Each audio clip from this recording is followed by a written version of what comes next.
Okay, here we have it. The newest 2011 NIV. Let's flip this book over. Now let me zoom in here. Look at right there. Made in China. Go here to the title page. Focus for me. Printed in China. Isn't that incredible? You take your new version and you get it printed by communists, people that are anti-Christian. And by the way, before I continue, I want to show you about the quality of this piece of junk. You aren't going to believe this. All right, let's look at the quality of this fine communist Chinese made version. As you're flipping through it, you'll notice that the pages aren't even cut right. You have to constantly be pulling the edges of the pages apart. It's not even cut correctly. I mean, all my books that I've ever had, I never got one like this. You have to constantly be pulling the pages apart. I mean, it's garbage. I mean, you know, you go through the Old Testament. I want to be doing reviews of this thing, so I haven't gone through the whole thing yet. But I mean, it's bad. And then look in here at the inside of the thing. Look at that. You know, it's all wrinkled here. They didn't get it glued down correctly, and you know, just, I mean, junk. You could probably, yeah, look at that. Come on, focus. I mean, look at this. You just pull it like that and it just rips. Just incredible. Just the junk. You know, and this is passed off as a Bible. I paid over $20 for this stupid thing too. The new NIV thin line Bible. Oh yeah. It's junk. It's garbage. I mean, look at that. I mean, I'm barely even pulling on that thing and it's just ripping. Let me just show you here real quick a good comparison. Look at this. Look at that. I'm pulling hard on that thing. Did it rip? No. What do we have here? We have a local church Bible publisher's King James Bible. And this thing here, I mean, look at that. Bend it, just goes right back. And guess how much I paid for this? About $45. So in other words, about $20 more expensive than this Chinese made in communist China piece of junk. You know, and this thing here is just beautiful. I mean, it's just a beautiful Bible. And it's made in America too, by the way, I might add. So which one would you rather have? Communist Chinese made garbage or handmade Bible made in America by Christians, local church Bible publishers? And what's the difference in cost? About $20. Gee, I got to think about that one. Boy, that's going to be a tough decision. Communist-made Chinese garbage or handmade King James Bible. Man, that's a tough decision, isn't it? But I just want to make a couple things here about the whole thing of communist China. Okay, a lot of people are aware of the fact that there are forced labor camps in China, but some of you might not know to the full extent of which this thing goes. You might not know that Christians have been persecuted in China now for many, many, many years. Some say back to 1949 is when the communists basically took over, and they, you know, have been running China ever since. And it's interesting because there's all this talk about oppression in Libya and, oh, we got to go over there, and Afghanistan and Iraq and all these places like that. What about China? What about the Christians being persecuted over there, being used as slave labor? You say, well, Brian, I don't know if I believe that. You know, that might be some propaganda stuff. Well, I'm going to show you two pieces of evidence here on that subject. First, we have here the Taipei Times, I think is how you say that. It says here, China detains dozens of Christian worshipers. Look at the date there. Monday, April the 11th of 2011. That's when this happened. I mean, that's a couple weeks ago. Now we're going to jump down there to the one paragraph there. It says, Beijing police arrested dozens of Christian worshippers yesterday from a house church, one not formally recognized by the government. Isn't that interesting? When they tried to pray outdoors, a rights group said they sang hymns and said prayers as police loaded them onto waiting buses in Beijing's western Haidian, I'm probably not pronouncing that right, district. The U.S.-based Christian rights group China Aid said in a statement citing witnesses. Okay, I'm not going to read the whole article, but you go down through there, and pretty interesting here. It says, look at this. China only allows religious worship in state-approved churches, kind of like 501c3. Organizers of underground churches are routinely sent to labor camps without trial. And this is the country that you would approach to print your Bible? A country that imprisons Christians without trial and puts them in forced labor camps?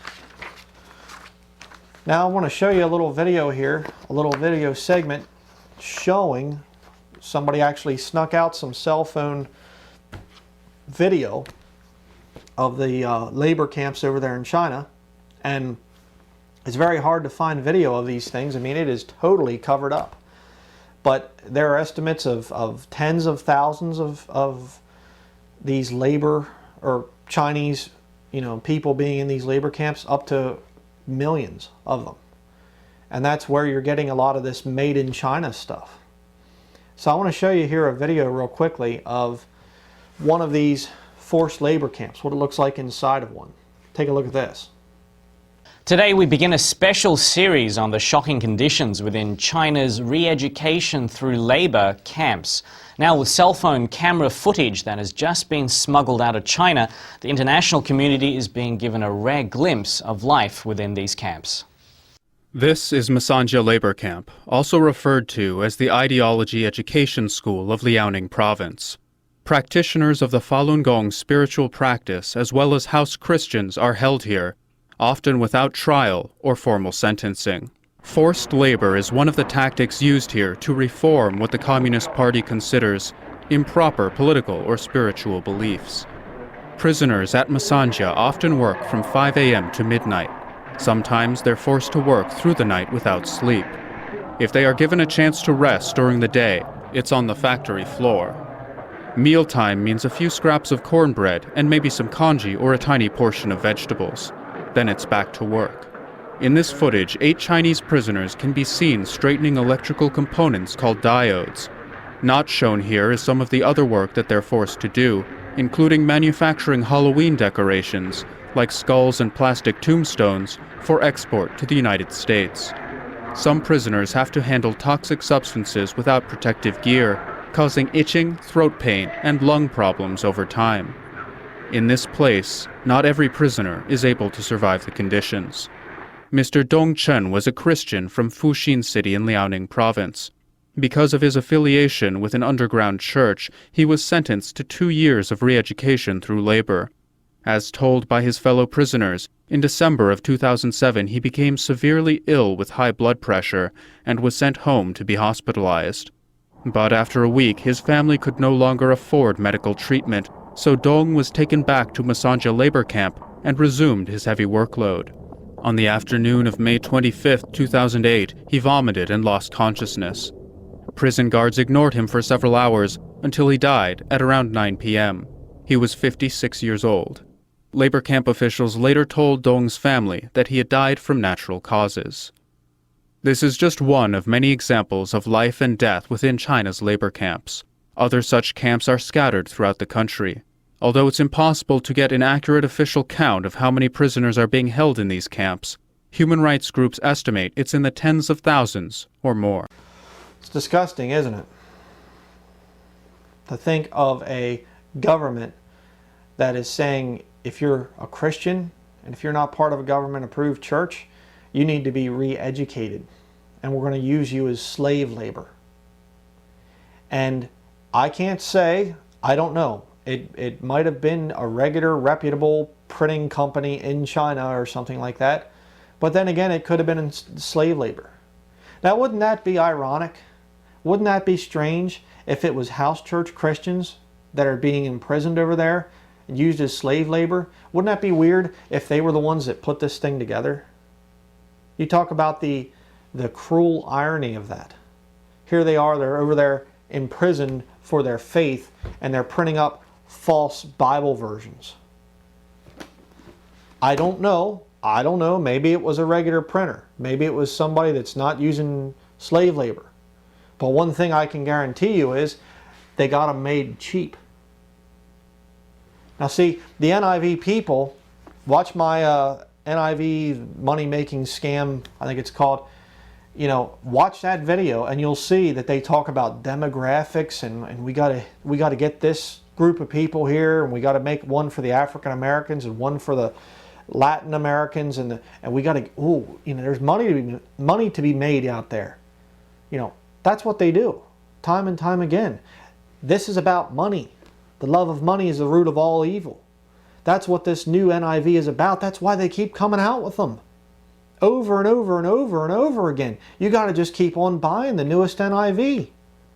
And what, the old NIVs and now the TNIV are both, we don't even sell those anymore. Those are now, relegated to, well, we don't really recommend those. You got to have the newest one. And what do?